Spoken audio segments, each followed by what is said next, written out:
Hi guys, Rafael Marcolino here, and welcome to Sapiens every week with a new drum lesson for you. Today I'm gonna explain to you what is a double time groove and what is a half time groove.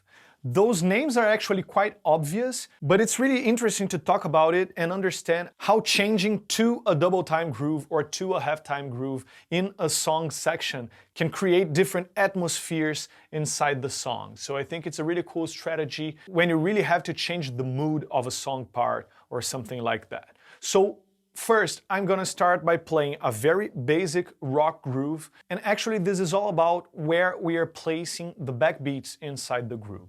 So that's really common in rock and roll grooves or funk or pop grooves that have kind of the same construction of a rock groove. So I'm gonna start with a very basic rock groove. I'm gonna play 8th notes on the hi-hat, kick drum on 1, snare drum on 2, kick drum on 3 in the end of 3, and snare drum on beat 4. So our backbeats of this basic groove are on beats 2 and 4.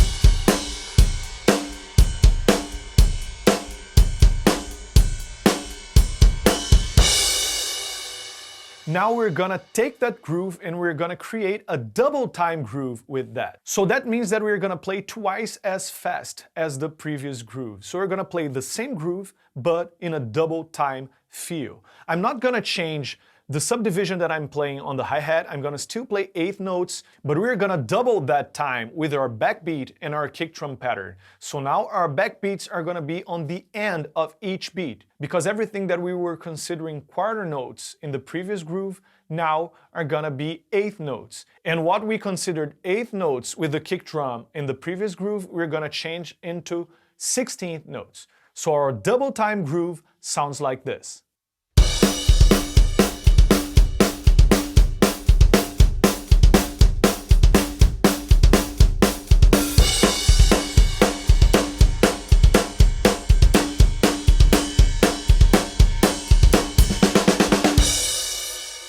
And when we think about a halftime groove, it's the exact opposite thing that we just did. So we're gonna go back to the basic groove and we're gonna turn that into a halftime groove.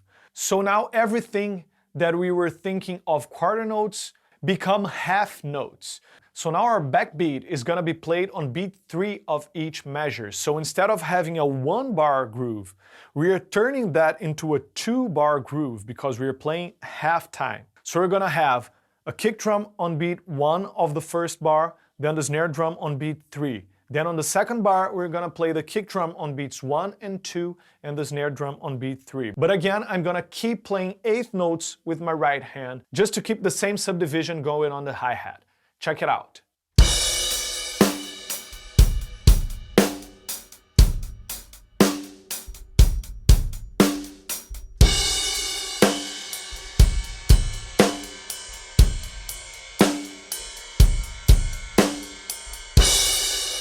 So that's what a halftime and a double time groove means. And now I'm gonna play those in a sequence for you to understand how it can be applied in a more musical context. So I'm gonna start by playing a straight groove with the backbeats on beats 2 and 4. Then I'm gonna turn it into a halftime groove, and then I'm gonna turn it into a double time groove, just for you to listen to it in a sequence. And now I'm gonna improvise the kick drum pattern just to create a different movement, to make the kick drum go with the mood of each groove that I'm playing.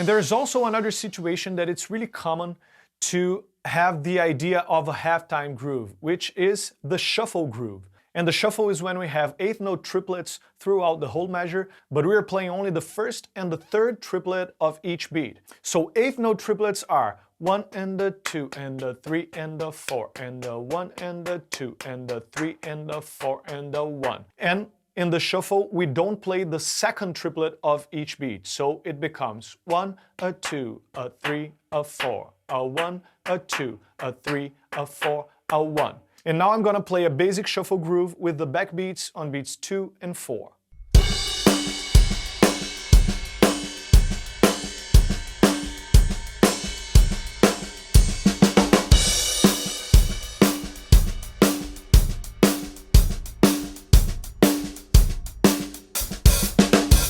And as I said, the halftime shuffle is a really common situation. So to turn that groove into a halftime groove, into a halftime shuffle, we're gonna just change the backbeats. Instead of playing beats 2 and 4, now we're gonna play the backbeat only on beat 3. And that is gonna create the halftime shuffle.